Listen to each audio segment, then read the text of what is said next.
human pressure on the environment exceeds the Earth's capacity to heal, much of which is attributed to the housing sector. In response, some people have begun to challenge conventional building methods with innovative, resourceful strategies. To find out more, we visited Brighton Earthship and spoke with Misha Hewitt of the Low Carbon Trust.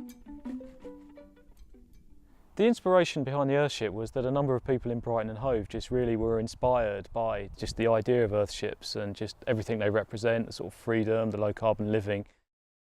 It's just nice just being in tune with nature, just knowing that your energy comes from renewable sources, from the sky, from the wind, and knowing that it's not being dug out of the ground and that there's no carbon emissions associated with it.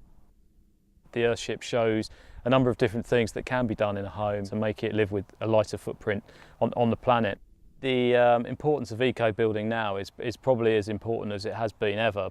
It's very simple. Something in the UK, something like 50% of our carbon footprint comes from the built environment. Things can be done in a better way, and the purpose of this project is to inspire people and to show people what's possible. Generally on all the courses we get a very good diverse range of people, some professionals, mostly just people that are interested in doing it for themselves, but it's just a space for them to come and learn new skills, whether it's building with straw, rammed earth, earthship, hemp lime, whatever it might be, they come here to learn these things. It's really tough to make physical changes or use maybe what you've learned on a course and apply it to the home you're living in. We have a lot of builders come and talk about their inspiration from the course to go back and do these cool outbuildings. Instead of doing it with traditional materials they had intended, they're going to do it with glass bottle bricks or tire walls. It's hard to convince people to change what they're so confident with. And it's kind of like this massive cultural norm of everyone's quite proud of their skills as a bricklayer with cement, and they can slap those bricks up 1,000 a day or whatever. And so that's a culture.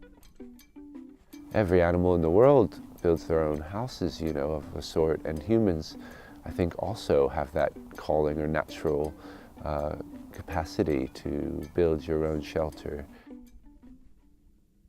Traditional architecture in any culture is dictated by the things that are locally available. At the moment, the average person in this country lives as if there's 3 planets to provide their resources. Sustainability isn't just a buzzword. You've got to ask yourself, well, what can I do? Is it something about forming community, or is it about physically building something?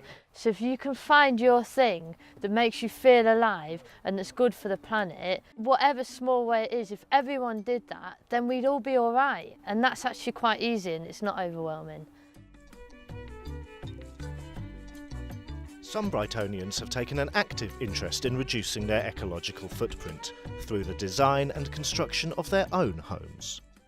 Yeah, the idea with eco-open houses is very, very simple. It's just about a social space where people can actually go and look at what's been done already. What we have is homeowners in their homes just explaining to people what they've done, what went right, what went wrong, what they might do again, and what they hope to do in the future. So people just love looking around and nosing around other people's houses. So it's fantastic to be able to open up the doors and people wander in and have a look around. So yeah, it's very well received.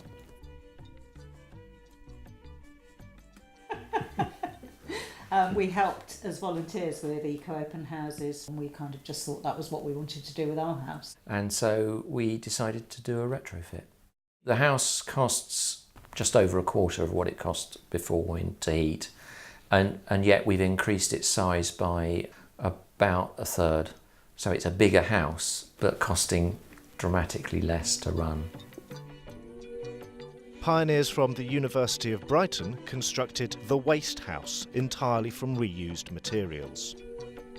I originally spoke with Duncan Baker-Brown, who's an architect at the University of Brighton. My role really on the project was to try and source as much waste as possible to be reused as resource to construct the building.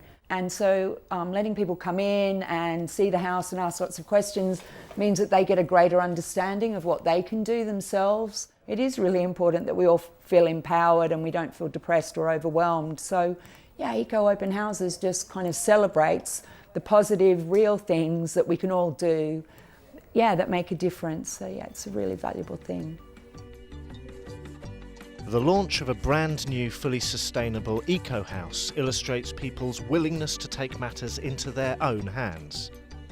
The government tells us that it is not viable for homes to be built to a high sustainable standard, and so I think looking to the future we will be reliant on individual people who are inspired to still build to that standard to bring those features forward. If we want a low carbon future, if we want a bright future, if we want a renewable future, a future where we can all live, sort of thrive and prosper, then that's where eco building is. It's a kind of signpost on the road really to a better future.